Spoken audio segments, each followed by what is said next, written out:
যখন অসৎ কাজে বাধা সৃষ্টি করবেন, এখানে গান বাজনা চলছে, এই গান বাজনা চলবে না, এই সমাজে মেয়ে নাচানো হচ্ছে, মেয়ে নাচানো চলবে না, যখন আপনি বাধা সৃষ্টি করবেন, আপনার বিরুদ্ধে শত্রু আছে না নেই?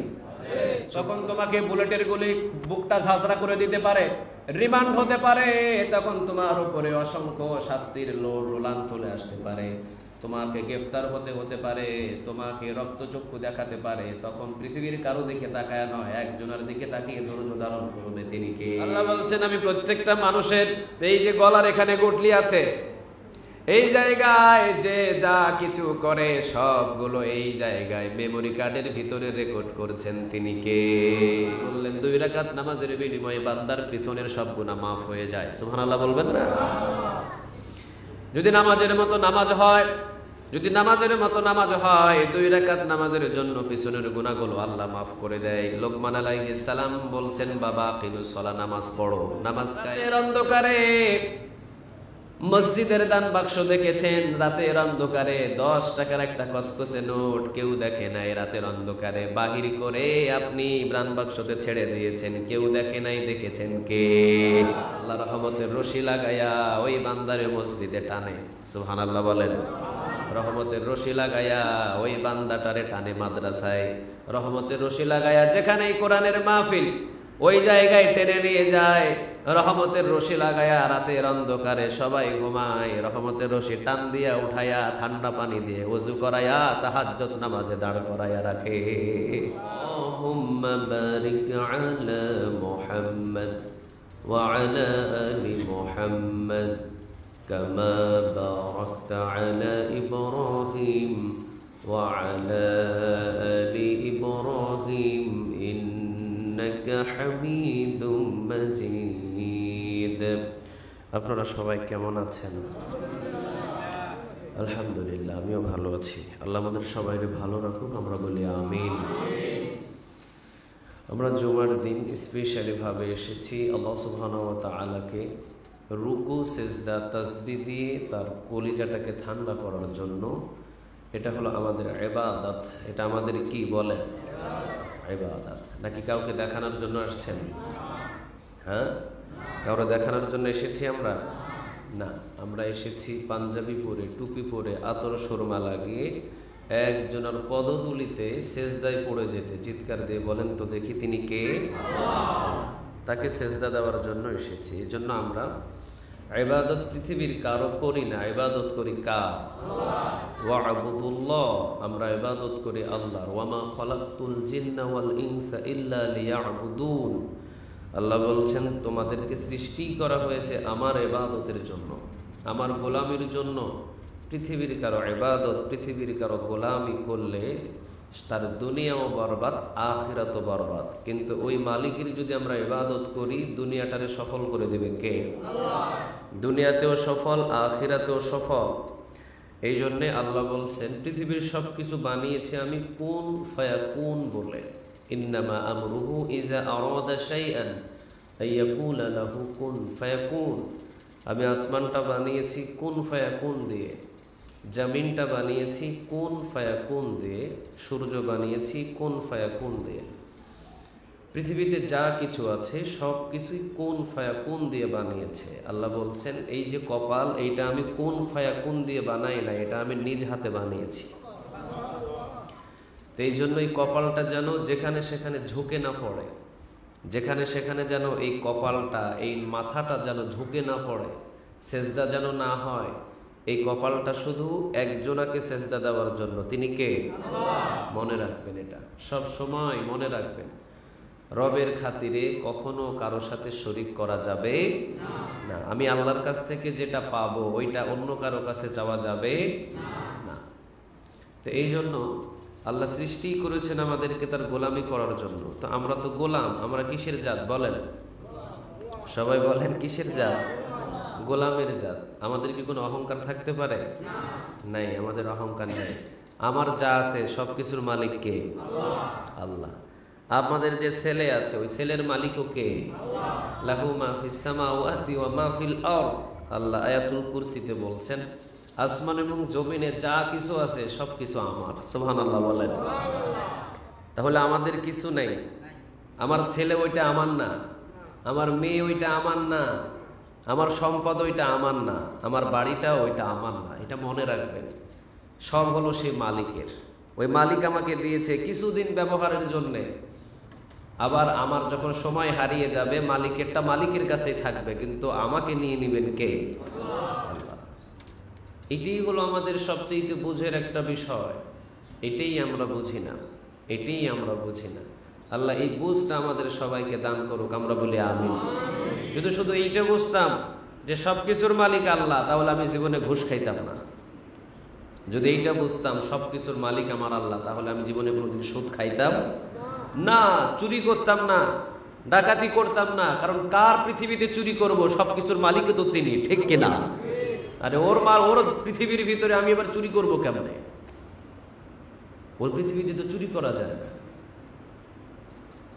রেস্টুরেন্টে বসেছি, কোনো একটা ছোট্ট দোকানে বসেছি, চার দোকানে পেঁয়াজি ভাজে, ছেলেটা পেঁয়াজি ভাজায় ব্যস্ত। পেঁয়াজি, বেগুনি, আলু চপ, কয়েকটা আইটেম আছে। আমরা বন্ধু বান্ধব 5 জন ঢুকে ইচ্ছা করে খাইলাম। ও দেখে নাই, সিসি ক্যামেরাও নাই। এখন ও জিগায়, ভাই কয়টা খাইছে? পেঁয়াজি খাইছে 10টা, কয় খাইছি 7টা। বলে না এরকম? আরে ভাই, তুমি কার দুনিয়াতে, কার পৃথিবীতে তুমি বাটপারি করো? তোমার জানা নাই যে পৃথিবীটা তোমার বাবার নয়, পৃথিবীটা তোমার আয়ত্তে নয়, এই পৃথিবীটার মালিক কে? আল্লাহ।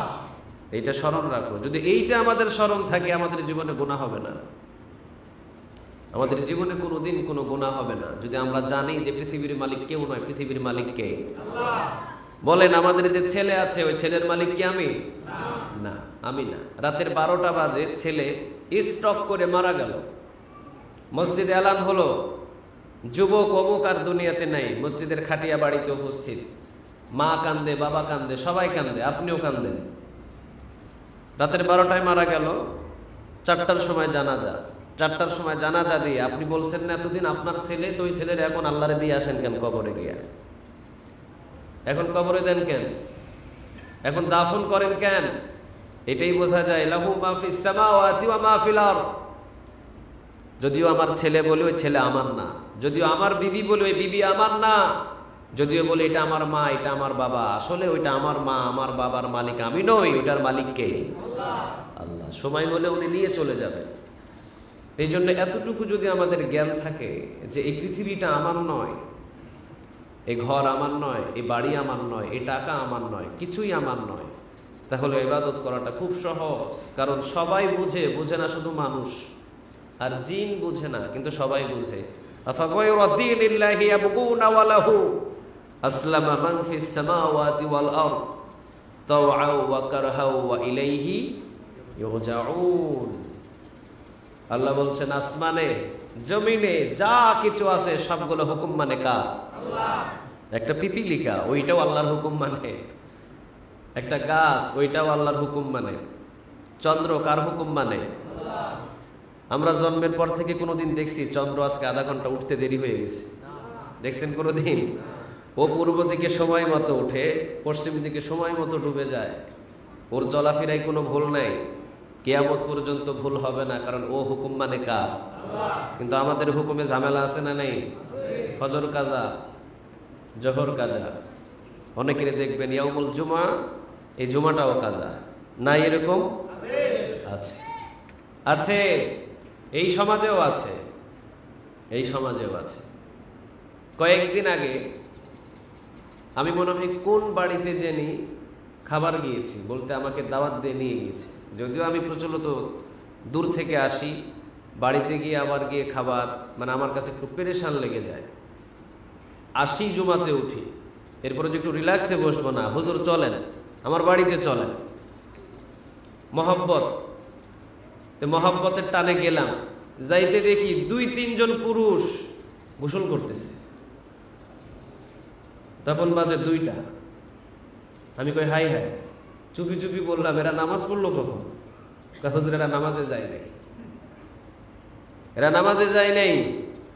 তো এই সমাজেও এই জুমার নামাজটা অসংখ্য মানুষ আছে সময় মতো এসে পড়তে পারে না। এরা কপাল পোড়া, কপালটা পুড়ে গেছে এদের। রাসূল সাল্লাল্লাহু আলাইহি ওয়াসাল্লাম বলেন, 2 জনের 2টা রশি আছে। কয়টা রশি? কয়টা রশি? এক হলো শয়তানের রশি, আর একটা কার রশি? আল্লাহর রশি হলো রহমতের রশি, আর শয়তানের রশিটা হলো গজবের রশি।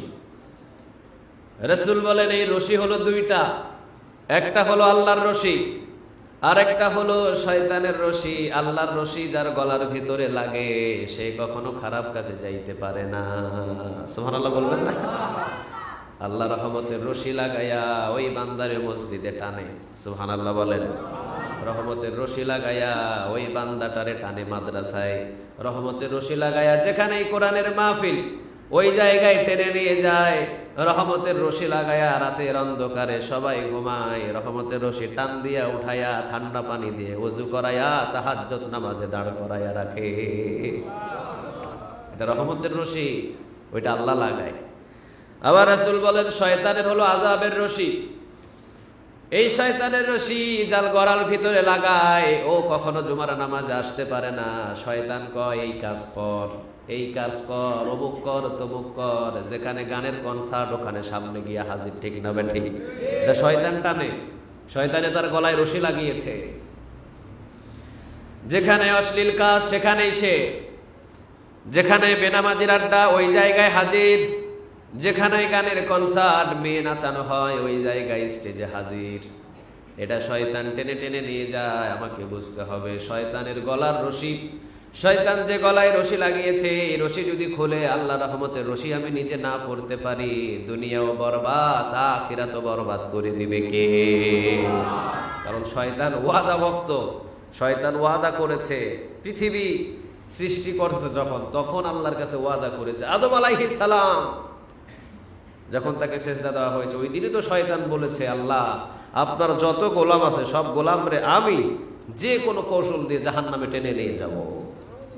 তাহলে এই সমাজে বুঝবেন যারা জুমাতে আসছে না ওদের গলায় কি রহমতের রশি না আযাবের রশি? ওই রশি কে লাগাইছে? আল্লাহ। কে লাগাইছে? সবাই বলেন কে? শয়তান। দেখবেন যারা ডেক্সেট বাজায় বিয়ের অনুষ্ঠানে ওগুলো সবার গলায় শয়তানের রশি, রশি ধরে টানছে তাদেরকে। যাদেরকে দেখবেন গানের কনসার্ট করে ওদের গলায় শয়তানের রশি। মসজিদে আজান হয়, দোকানে বসে আছে, দেখবেন শয়তানের রশি গলায় লাগানো। কিন্তু যখন মসজিদে আজান হয় সাথে সাথে মসজিদে আসছে তখন দেখবেন রহমতের রশি লাগাইছে কে? ও সবসময় ভালো ভালো কাজে যায়। এই জন্য আসমান এবং জমিনে যা কিছু আল্লাহ বানিয়েছেন পৃথিবীর কারো হুকুম মানে না। বলেন তো দেখি আসমান এবং জমিন যা কিছু আছে সব কিছু হুকুম মানে একজন, আর তিনি কে? তাহলে একটা প্রমাণ, সূর্য প্রতিদিন পূর্ব দিকে ওঠে পশ্চিম দিকে যায়, ওর কোনোদিন ভুল হয়েছে? কোনোদিন না, হয় নাই। একটা প্রাইমারি টিচারকে আপনি জিজ্ঞাসা করেন আপনার অফিস খুলে কয়টায়, ও বলবে 9টায়। ছুটি হয় কয়টায়? 4টায়। তাহলে খুলে 9টায়, ছুটি হয় 4টায়। কয় বছর চাকরির বয়স? 12 বছর। প্রতিদিন কি 9টায় উপস্থিত হতে পারছেন? ও কি বলতে পারবে হ্যাঁ আপনার রেগুলার আমি 9টায় উপস্থিত হয়েছি? পারবে ও? ওরে যদি বলি প্রতিদিন কি আপনি 4টায় এসেছেন, ও কি বলবে হ্যাঁ রেগুলার আমি 4টায় এসেছি, 12 বছর 1 সেকেন্ডও কম হয় না? বলতে পারবে না, কোনো শিক্ষক পারবে না। আপনি শিক্ষকরে জিজ্ঞান, ও বলবে মাসে আমার 5 দিনই যাই না আমি, আবার মাসে আমার 4-5 দিন 4টা লাগে না, বেলা 2টা বাজলে চলে আসি। রেগুলার যাইতে পারে না, রেগুলার আসতে পারে না, এটা হলো মানুষের অভ্যাস। কিন্তু ওই যে সূর্য যেদিন থেকে আল্লাহ সৃষ্টি করেছে ওই দিন থেকে পূর্ব দিকে ওঠে পশ্চিম দিকে যায়, একটা দিন আধা ঘন্টা দেরি হয় না, 2 ঘন্টা দেরি হয় নাই, সময় মতো ইবাদত করছে একজন, আর তিনি কে? আমাদের ভিতরে বাটপারি, যত বাটপারি আমাদের ভিতরে। যদি আমরা বাটপার না হতাম তাহলে মসজিদের গেট থেকে কখনো মসজিদের মুসল্লির জুতা চুরি হইতো না। হয় জুতা চুরি হয়? তাহলে বোঝা যায় আমাদের ভিতরে বাটপারি আছে। হ্যাঁ, বাটপারি নাই? বাটপারি আছে। আমি যখন উমরাতে গেলাম এক মসজিদে নামাজ পড়তে ঢুকছি, ওই জায়গারই বাংলাদেশেরই একজন, ওই জায়গায় একটা মসজিদের ইমাম, আমার বন্ধু মানুষ, কলিগ, 2 জনে গিয়ে একটা মসজিদে ঢুকলাম খেজুর বাগানের ভিতরে। ওখানে তো মসজিদ একেবারে ঘন ঘন, তো মানুষ জুলুস, অসংখ্য মানুষ ওখানে নামাজ পড়তে ঢুকছে। আমি নামাজ পড়তে ঢুকতেই জুতাটা হাতে নিয়ে আমি ঢুকতে চাইতেছি, জুতা নিয়ে ঢুকবো আমি। তা ও বলতেছে আপনি জুতা ওরে কি নামাজ পড়াবেন? আমি বললাম এটা তো আমার অভ্যাস হয়ে গেছে, কারণ বাংলাদেশে জুতা নিয়ে যদি না ঢুকি জুতা শেষ, জুতা গায়েব। কয় ভাই ওটা বাংলাদেশ, এটা সৌদি আরব না, জুতা 10 দিন পরে থাকলে এখানেই থাকবে, জুতা হারাবে না। সুবহানাল্লাহ বলেন। ইমানদার আছে ভালো, পাক্কা ইমানদার, পাক্কা মুসলমান। কয় যে মসজিদে মুসলমানদের আনা ঘোনা, ওই মসজিদ থেকে জুতা যদি হারায় ওখানে এখনো মানুষ মুসলমান হইতে পারে না, ঠিক কিনা? আমার বাংলাদেশে জুতা একটা দামি রাইখা আসেন, একটু পরেই দেখবেন এই জায়গার ভিতরেই হয়তো পছন্দ হয়েছে না, আউট করে ফেলবে। বাটপার আমরা, বাটপার নাম্বার 1, আমরা হলাম বাটপার নাম্বার 1। সবাই না, 1-এর দণ্ড 10-এর শাস্তি। কয়েকজন লোক খারাপ থাকে কিন্তু বেশিরভাগ ভালো মানুষ থাকে, ঠিক কিনা? মসজিদে অধিকাংশ ভালো মানুষ থাকে কিন্তু ওইটার ভিতরে খারাপ মানুষ থাকে গুটি কয়েকজন। 1 মণ দুধের ভিতরে যদি 1 ফোঁটা সোনা পড়ে তাহলে 1 মণ দুধ কি থাকে না বরবাদ? শেষ। এই সব মানুষের ভিতরে যদি একটা খারাপ মানুষ থাকে ও তো সবাই জ্বালায় ফেলবে। এই জন্য জুতা চুরি হয় না। ওই দেশের ভিতরে 10 দিন রাখলেও জুতা চুরি হয় না। আর আমার বাংলাদেশে জুতা নিয়ে যদি মসজিদে না ঢুকি 10 মিনিটের জন্য জুতা গায়েব। বোঝা যায় আমরা এখনো অসংখ্য বাটপারের ভিতরে আছি। এগুলো ছাড়েন, বুঝে শুনে বলেন ইবাদত আল্লাহর করব। ইবাদতের ভিতরে কোনো ফাঁকিবাজি হবে না, কারণ ইবাদত পৃথিবীর কারো জন্য নয়। ইবাদত হয় আমি নিজের জন্য একজনের গোলামি করা, তিনি কে? আমি গোলামি করব তার, আর আমি নিজের জন্য আমি এটা করছি, পৃথিবীর কারো জন্য নয়। করলে আমার লাভ, না করলে আমার ক্ষতি।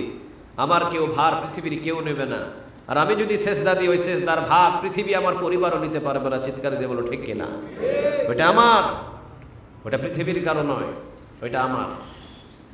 তো এই জন্য হুকুম ইবাদত পৃথিবীর আমরা কারো করব না। হুকুম ইবাদত আমরা একজনের করব, তিনি হলেন আল্লাহ।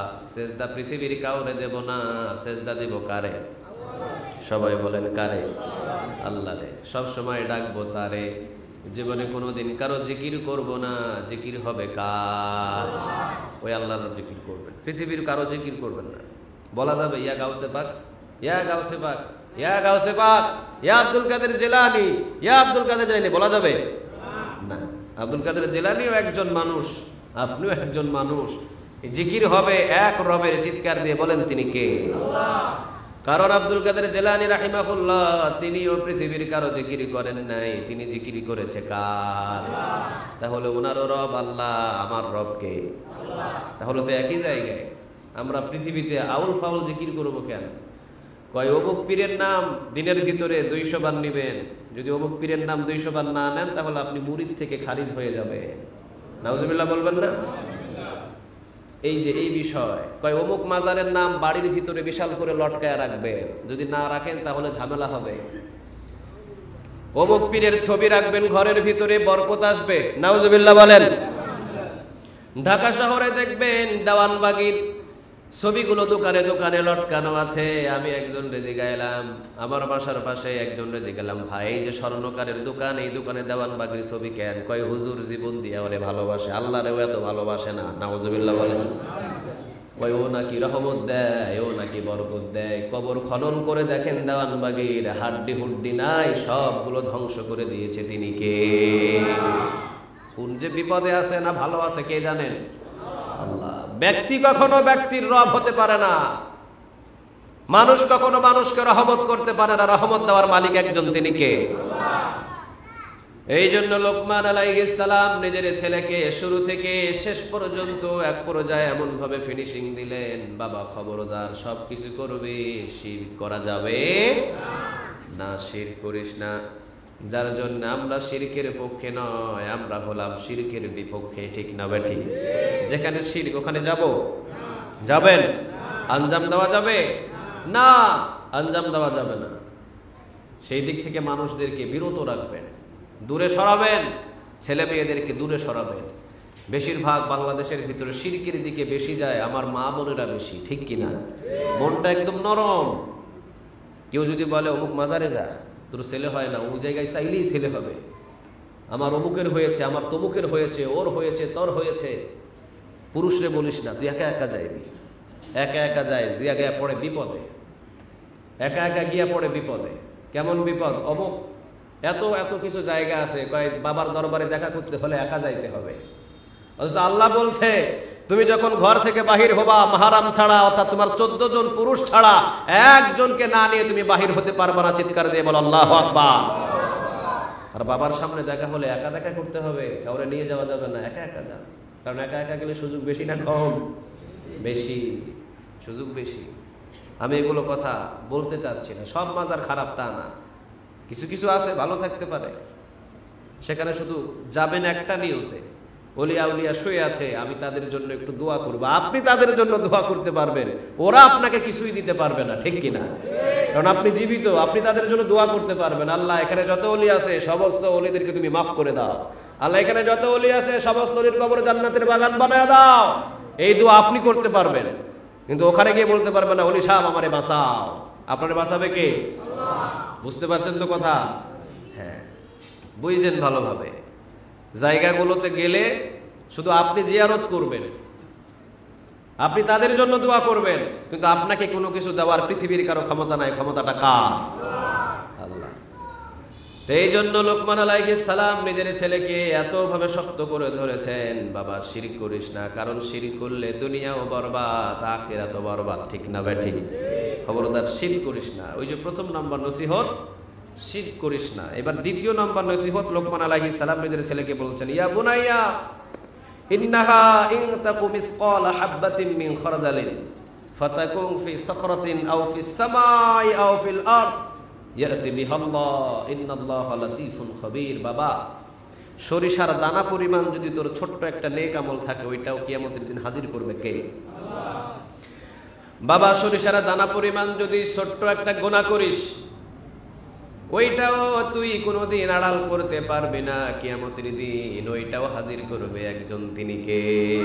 ফামাইয়া'মাল মিসকালা যাররাতিন খায়রান ইয়ারা ওয়া মাইয়া'মাল মিসকালা যাররাতিন শাররান ইয়ারা। কার কথা বলেন? যাররা পরিমাণ যদি গুনাহ করে ওইটারেও হাজির করবে কে? আবার যাররা পরিমাণ যদি নেক আমল ছোট্ট করে ওইটারেও কিয়ামতের দিন তুলে ধরবেন, তিনি কে? যাররা মানে বুঝেন, মুফাসসিরিনে কিরাম এক জায়গায় বুঝাইছেন এইভাবে, শীতের সময় ওই যে উপরের টিনের ছাদগুলো আছে না, টিনের ছাদ দিয়ে দেখবেন শীতের সময় সকালবেলা যখন সূর্য ওঠে ওই টিনের ছাদ দিয়ে বা টিনের ফাঁক দিয়ে ছোট ছোট ছিদ্র দিয়ে চিকন ভাবে একটা রোদের চিহ্ন ঘরের ভিতরে ঢুকে যায়। দেখছেন কোনোদিন? আছে না এরকম? যাদের বিল্ডিং আছে ওরা হয়তো কম বুঝতে পারবেন, কিন্তু যাদের টিনের ছাদ আছে ওরা ভালো বুঝতে পারবেন। চিকন ভাবে একটা চিহ্ন এসে মাটিতে পড়ে থাকে, ডাইরেক্ট দেখা যায় চিকন ভাবে এসেছে। ওইদিকে তাকাইলে দেখবেন ধোলাকুলির মতো ছোট ছোট কিছু ধোলা উড়ছে, দেখেন না? এটা ছোট ছোট ধোলা দেখা যায় উড়ে। তো ওই ছোট ছোট যেটা উড়তেছে ওইটারে বলা যায় জাররা। আবার কেউ বলছেন ওইটার 70 ভাগের 1 ভাগ ওইটা হলো জাররা। চোখে দেখা যাবে? চোখে দেখতে দেখা যাবে? তাহলে জাররাটা খুব একেবারে ছোট্ট সূক্ষ্ম। আল্লাহ বলছেন এতটুকু যদি তোমার নেক আমল থাকে আমি আল্লাহ তোমার আমলনামায় জমা করে দেব। আবার যদি এতটুকু গোনা থাকে ওইটারেও তুলে ধরবে কে? রাতের অন্ধকারে মসজিদের দান বাক্স দেখেছেন, রাতের অন্ধকারে 10 টাকার একটা কসকসে নোট কেউ দেখে নাই, রাতের অন্ধকারে বাহির করে আপনি দান বাক্সতে ছেড়ে দিয়েছেন, কেউ দেখে নাই, দেখেছেন কে? আবার এমন জায়গায় আপনি এমন গুনাহ করেছেন, এমন জায়গায় গিয়ে ডানে তাকায় দেখেন কেউ নাই, বামে তাকায় দেখে কেউ নাই, সিসি ক্যামেরাও নাই, কিছু নাই, পাইছেন একটা সুযোগ, দেখছেন গাছের পেঁপে একবারে টকটকে লাল, একেবারে টকটকে লাল গাছের পেঁপেটা টান দিয়ে কোনো একটা ব্যাগের ভিতরে অথবা যেভাবে হোক সামলায়া ঘরের ভিতরে এনে সিলায়া মসমসে খাইছেন, কেউ দেখে নাই, দেখছে কে? ফাঁকি দিতে পারছেন কোনোদিন?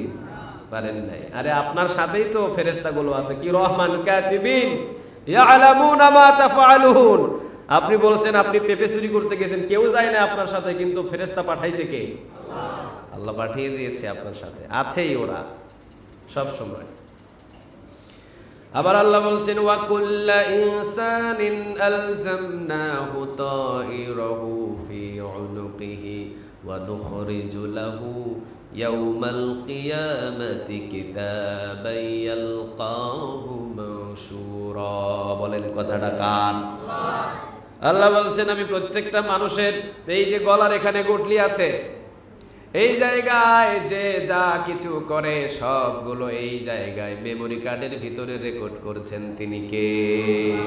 কি বলছেন এখানে রেকর্ড হয়, কি খাচ্ছেন এখানে রেকর্ড হয়, আপনি যে কি কি করছেন সবগুলো এখানে রেকর্ড করছে কে? এখানে রাখছেন ক্যামেরা। ক্যামেরা কি পিছন দিকে ফেরানো থাকে না সামনের দিকে? এখানে রেখে দিয়েছেন আল্লাহ। কত জায়গায় যে ক্যামেরা আছে। আল্লাহ আবার বলছেন প্রতিটা আঙ্গুলের মাথা, প্রতিটা পায়ের মাথা, প্রতিটা চোখ, প্রতিটা নাক, প্রতিটা কান কিয়ামতের দিন আল্লাহর সাথে কথা বলবে। চিৎকার দিয়ে বলেন আল্লাহু আকবার। বাঁচার উপায় নেই। এই হাত দিয়ে কি করছেন কিয়ামতের দিন আল্লাহ সাক্ষ্য দেবে। সুদের টাকা খাইছেন বাম হাত দিয়ে না ডান হাত দিয়ে, কয় টাকা নিছেন, কোন দিন খাইছেন, এটা সাক্ষ্য দিয়ে দেবে। আপনি হাত দিয়ে কোন কুকর্ম করেছেন, কোন মেয়ের গায়ে টাচ দিয়েছেন, কোন মেয়েকে ধরেছেন, কি করেছেন, যা যা করেছেন, এই যে হাতগুলো কিয়ামতের দিনে সাক্ষ্য দিবে তিনি কে? হিসাব কইরা হাত দিয়ে পাপের কাজ কইরে। যুবকদের বলছি, যুবকরা সাবধান, এই হাত দিয়ে খবরদার খারাপ কাজে লিপ্ত হইও না। এই হাত দিয়ে খবরদার খারাপ কাজের দিকে লিপ্ত হইও না। খারাপ কাজগুলো এই হাত দিয়ে করো না। এই হাত সেই দিন সাক্ষ্য দিবে। আর যেই দিন সাক্ষ্য দিবে সেই দিন তোমার মা থাকবে, তোমার বাবা থাকবে, নবী থাকবে, রাসূল থাকবে, পৃথিবীর সব মানুষ থাকবে। ওই মানুষের সামনে সাক্ষ্য দিবে, বলবে হায় হায় এই লোকটা মসজিদে 5 ওয়াক্ত নামাজ পড়েছে, এর ভিতরে এত গুনাহ।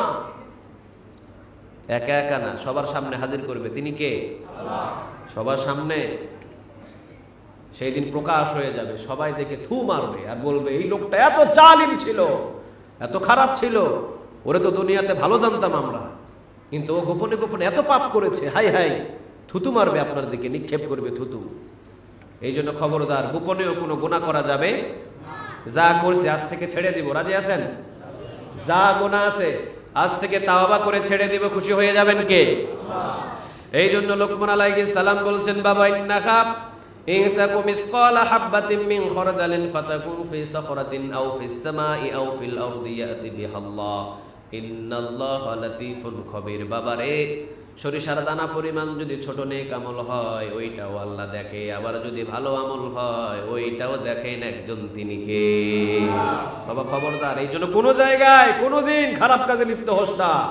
লোকমান আলাইহিস সালাম নিজের ছেলেকে নসিহত করেছেন। আমাদের ছেলেদেরই নসিহত করা দরকার আছে না নেই? আছে। এইবার লোকমান আলাইহিস সালাম তৃতীয় নাম্বার নসিহত করলেন। এইবার তৃতীয় নাম্বার বলছেন, ইয়া বুনাইয়া, আমার বৎস, আমার ছেলে, আকিমুস সালাহ, নামাজ পড়ো। নসিহতটা কেমন লাগে আপনাদের? ভালো লাগে? কিন্তু আমার ছেলের বয়স এখন 12 বছর, 14 বছর, 15 বছর, 18 বছর, এখনো নামাজের তাগিদ দিই না। আছে না নাই? নিজেও পড়ে না, ছেলেরও তাগিদ দেয় না। লোকমান আলাইহিস সালাম বললেন, ইয়া বুনাইয়া আকিমিস সালাহ, বাবা নামাজ পড়ো, নামাজ কায়েম করো। কারণ নামাজ পড়লে পৃথিবীর কারো জন্য নয়, একজন খুশি হয়ে যায়, তিনি কে? রাসূল বললেন 2 রাকাত নামাজের বিনিময়ে বান্দার পিছনের সব গুনাহ মাফ হয়ে যায়। সুবহানাল্লাহ বলবেন না?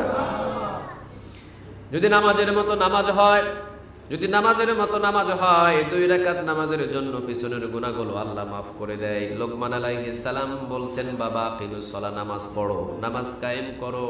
কারণ 7 বছর বয়সে, আপনার ছেলের বয়স যখন 7 বছর, কয় বছর? ছেলে মেয়ে 7 বছর। এবার আপনি তাকে নিয়ে মসজিদে যান আর মেয়েরে মায়ের সাথে দাঁড় করায় দেন নামাজে। আর যদি ছেলে হয় তাহলে হাত ধরে ধরে মসজিদের দিকে নিয়ে যান। 3 বছর নিয়ে যেতে পারবেন। 7, 8, 9, 10, 7, 8, 9, 10, 7, 8, 9, 10, এই যে 3 বছর, এই 3 বছর পর্যন্ত আপনি মসজিদে নিয়ে যাবেন, মাহফিলে নিয়ে যাবেন। 7 বছর বয়সে আপনি দেখে নিয়ে গিয়ে অভ্যাস করিয়ে দেন। এখন বয়স হয়েছে 10 বছর, এখন আর নসিহত নয়, এখন আপনি বেতের বাড়ি। এখন কিসের বাড়ি? নামাজ না পড়লে এখন মায়ের হুকুম টাকার। বলেন, এখন নামাজ না পড়লে মায়ের, নামাজ পড়লি না কেন, নামাজ পড়লি না কেন? High high. আমার একজন ড্রাইভার ছিল, আপনাদের এই যে এই জায়গায় ফেনী শহর পার হয়ে এখানেই, নাম ছিল রাইহান। গত বছরের আগের বছর আমার গাড়ি চালাইছিল, ও সৌদি আরবে আছে। তো উনি একদিন বলছে যে হুজুর আমার মালিক, ও সৌদি আরবে আছে, আমার মালিকের ছেলে 11 জন। কয়জন? ওদের বাচ্চা কাচ্চা আবার বেশি, কারণ এগুলা বরকত, এগুলা বরকত। কয় 11 জন। কয় বুইড়া বেটা, বয়স হয়েছে 105 থেকে 8। এই বুইড়া বেটা 11 জন বাচ্চারে যদি মসজিদে না দেখে, যে যায় নাই আইসায় লাঠি দিয়া মারে বাড়ি, খাবার টেবিলেও বাড়ি, ঘুমায়া থাকলে ঘুমের বিছানায়ও বাড়ি। কয় শাসন দেখলো আবার, ছেলেদের যে শাসন করে ওই শাসনে আমরা যারা ড্রাইভার আছি আমরা সোজা হয়ে থাকি। কারণ নামাজ যদি না পড়ি এই বুড়ার বাড়ি খাইব কে? আর বুড়া বেটা যদি এখন এই যে জোয়ান ছেলেরে বাড়ি দেয়, অপমান বেশি না কম? অপমানের ঠেলায় সব ছেলে আজান হইলেই দৌড় দিয়ে বাড়িতে যায়, দৌড় দিয়ে মসজিদে যায়, থাকে না। এই যে শাসন, রাসূল সাল্লাল্লাহু আলাইহি ওয়াসাল্লাম বলেছেন 10 বছর বয়সে যদি ছেলে নামাজি না হয়, এখানে কি করবা? মারবা, শাসন করবা, ধমক দিবা, চোখ মুঠা করবা, মসজিদে নিয়ে যাও। কিন্তু আমাদের সমাজের ভিতরে কয় হুজুর ছোট ছোট, বয়স হয়েছে 18, বয়স হয়েছে 20, কয় এখনো বলে ছোট, এখনো ছোট। ছোট থাকতে ঈর্ষিক করেন, ছোট থাকতে সোজা করেন, বড় হয়ে গেলে সোজা করা যায় না। 10 বছর বয়সে যদি নামাজি বানায় দেন, ও সারা জীবন মসজিদ দেখলে নামাজে ঢুকে যাবে। আর যদি অভ্যাস না করেন, তাহলে জীবনে কোনোদিন নামাজে ঢুকবে না। আমরা যখন অনেক সময় মাহফিলে যাই, অনেকেই পানি নিয়ে আসে, কয় হুজুর ফু দেন, আমার ছেলেটা কথা শুনে না, একটু পানিতে ফু দেন, আপনার ফোয়ানা পানি খাওয়াইয়া দেখি ছেলেটা কথা শুনে কিনা। এবার আমি কই ফু তো দিব পানিতে, আচ্ছা বলেন ছেলের বয়স কত? কয় ছেলের বয়স 30। কত বছর? 30।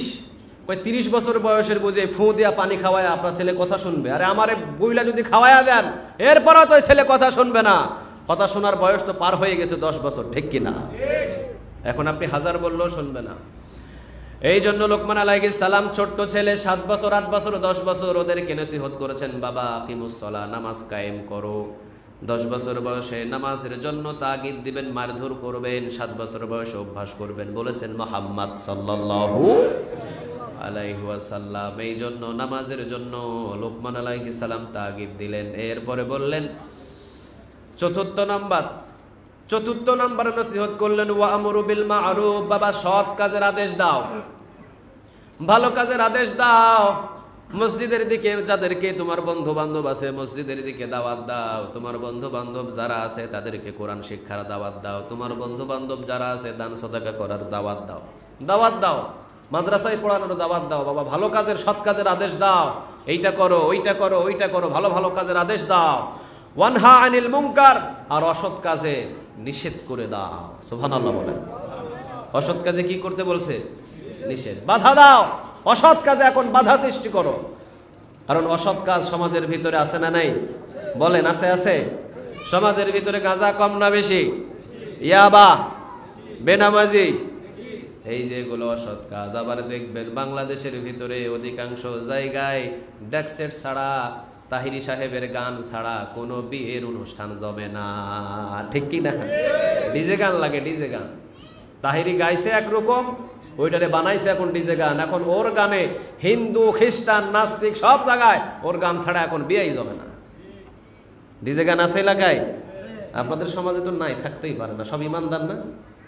হ্যাঁ, সব তো কাবা ঘরের ইমাম এখানে, একদম সবাই একদম কাবা ঘরের ইমামের মুরিদ। এখানে কি থাকতে পারে ডেকসেট বাজে? ডেকসেট বাজে? জীবনে কোনোদিন সাবধান হয়ে থাকেন, জীবনে কোনোদিন যে বিয়েতে ডেকসেট বাজবে ওইটারে মাহমুদুল হাসানরা দাওয়াত দিয়েন না, এটা কদম ফালাবে না জীবনে, এটা মনে রাখেন। আপনারা কমিটিরা আমাকে বলবেন, কারণ আমি তো আসি জুমার দিন, কিন্তু বাজে তো রাতের বেলা। যে বিয়ে জুমার দিনে হয় ওই বিয়েটা বাজে হলো জুমার দিনের আগের দিন, হলুদের দিন, গায়ে হলুদের দিন বাজে। আমারে বলে দিবেন হুজুর ওই বিয়েতে ডেকসেট বাজছে, চাকরি চলে যাবে, এরপর আমারে নিয়ে যেতে পারবেন না ওখানে, মনে রাখবেন। আর শুধু নাম ঠিকানাটা আমার একটু লেখা দিবেন, পরের জুমায় আমি সাইজ করবো তারে, চাকরি থাকুক আর চাকরি যাক। তাকে যদি মসজিদে আসে, মসজিদে দাঁড় করাবো, আমি দাঁড় করাই বলবো আপনি বলেন কোন কিতাবে পাইছেন আপনি রাতের বেলা 12টা বাজে ডেকসেট বাজানোর জন্য? কে অধিকার দিয়েছে আপনাকে? কারণ আপনার বাড়ির সীমানা আপনার, আপনি গুনাহের কাজ করলে আপনার বাড়ির সীমানায় গুনাহের কাজ করেন, আপনার এই ডেকসেটে পুরাই সমাজ ঘুমাতে পারে না, ঠিক কিনা? ওরে দাঁড় করা আমি জিজ্ঞাসা করব, শুধু আমার নাম ঠিকানাটা বলে দিবেন। আর যদি জমায় আসে যদি দেখা দিবেন হুজুর আইছে জমায়, আমি ওরে দাঁড় করাবো সব মানুষের সামনে। এই জন্য খবরদার, লোকমান আলাইহিস সালাম নিজের ছেলেকে বলছেন ওয়ানহা আনিল মুনকার, বাবা অসৎ কাজে বাধা সৃষ্টি করবা, যেখানে খারাপ কাজ হয় ওই জায়গায় বাধা দিয়ে দিবা, যেখানে খারাপ কাজ হয় ওই জায়গায় বাধা সৃষ্টি করবা বাবা। যদি বাধা সৃষ্টি না করো কিয়ামতের দিন তোমার কাছ থেকে জবাব নিবে তিনি কে? এইবারে দেখেন সৎ কাজের আদেশ, বাবা নামাজ পড়ো, রোজা করো, যাকাত দাও, এই করো সেই করো, দান সদাকা করো, কোনো মায়ের আসবে? মায়ের আসবে? মায়ের আসবে না। ওয়ানহা আনিল মুনকার, যখন অসৎ কাজে বাধা সৃষ্টি করবেন, এখানে গান বাজনা চলছে, এই গান বাজনা চলবে না, এই সমাজে মেয়ে নাচানো হচ্ছে, মেয়ে নাচানো চলবে না, যখন আপনি বাধা সৃষ্টি করবেন আপনার বিরুদ্ধে শত্রু আছে না নেই? শত্রু দাঁড়িয়ে যাবে। এখন লোকমান বলছেন ওয়াসবির আলা মা সাবাক, তখন তুমি ধৈর্য ধারণ করবা। কার দিকে তাকিয়ে? তখন তোমাকে বুলেটের গুলি বুকটা ঝাঁঝরা করে দিতে পারে, রিমান্ড হতে পারে, তখন তোমার উপরে অসংখ্য শাস্তির রোলান চলে আসতে পারে, তোমাকে গ্রেফতার হতে পারে, তোমাকে রক্তচক্ষু দেখাতে পারে। তখন পৃথিবীর কারো দিকে তাকায় নয়, একজনের দিকে তাকিয়ে ধৈর্য ধারণ করবে, তিনি কে? বাংলাদেশের ভিতরে অসংখ্য আলেম ওলামা হক কথা বলেছে, সৎ কাজের আদেশ দিয়েছে, এইটা করা যাবে না, ওইটা করা যাবে না, ওইটা করা যাবে না, ওইটা করা যাবে না। এই যে কথাগুলো বলতে বলতে এক পর্যায়ে গ্রেফতার, এক পর্যায়ে রিমান্ডে, এক পর্যায়ে চার দেয়ালের ভিতরে বন্দী, সবর করেছে একজনের দিকে তাকিয়ে, তিনি কে? আরো জোরে বলেন। তার দিকে তাকিয়ে সবর করার জন্য লোকমান আলাইহিস সালাম তার ছেলেকে বলছেন। এই যে কথাগুলো এতটা পয়েন্টের কথা, আল্লাহ রাব্বুল আলামিনের কলিজা অন্তর ঠান্ডা হয়েছে, এই জন্য কিয়ামত পর্যন্ত কোরআনে আলোচনাটা উঠাইয়া দিছে কে? ওয়াজটা কিন্তু লোকমানের, কিন্তু আল্লাহ কিয়ামত পর্যন্ত রেকর্ড করে কোরআনে উঠাইয়া দিছে। সুবহানাল্লাহ বলেন। 13টা নসিহত করছে, কয়টা নসিহত? 13টা আমি বলছি 1 2 3 4 5 6, 6টা বলছি, বাকিগুলো আগামী জুমায় হবে ইনশাআল্লাহ। সুন্নাত আদায় করে নেন।